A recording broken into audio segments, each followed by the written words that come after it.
Намалено поведение и преместување во друго оделение на учениците насилници не е доволна мерка.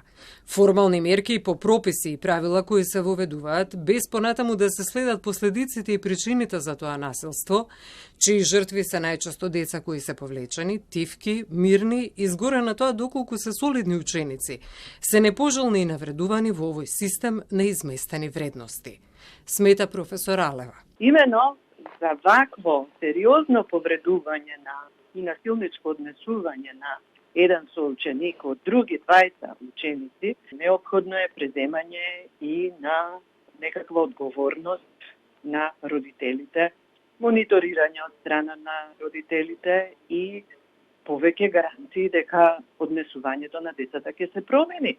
Самото преселување во друг клас спорува дека тие истото може да го направат и таму и во другиот клас, без одговорност и на децата и на родителите. Физичкото и психичко малтретирање на 14-годишниот ученик во основното училиште во Градско, жртва на врсничко насилство, траело 2 години и дури сега споделил со своите родители, кои пријавиле до надлежните институции. Но што се случува со оние кои се вклучени во образовниот процес, самите наставници, психолозите, педагозите и сите соученици? Ваквото однесување не може да не биде забележено. Ако не е забележено, говори дека училиштето нема никаков увид во тоа што се одвива меѓу учениците.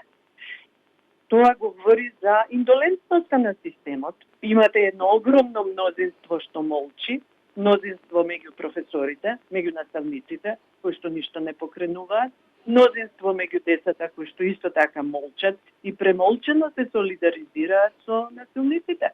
Стручните служби мора да сносат одговорност и самата директорка на училиштето, вели Ѓорѓе Илиевски, пензиониран виш инспектор во Државниот просветен инспекторат.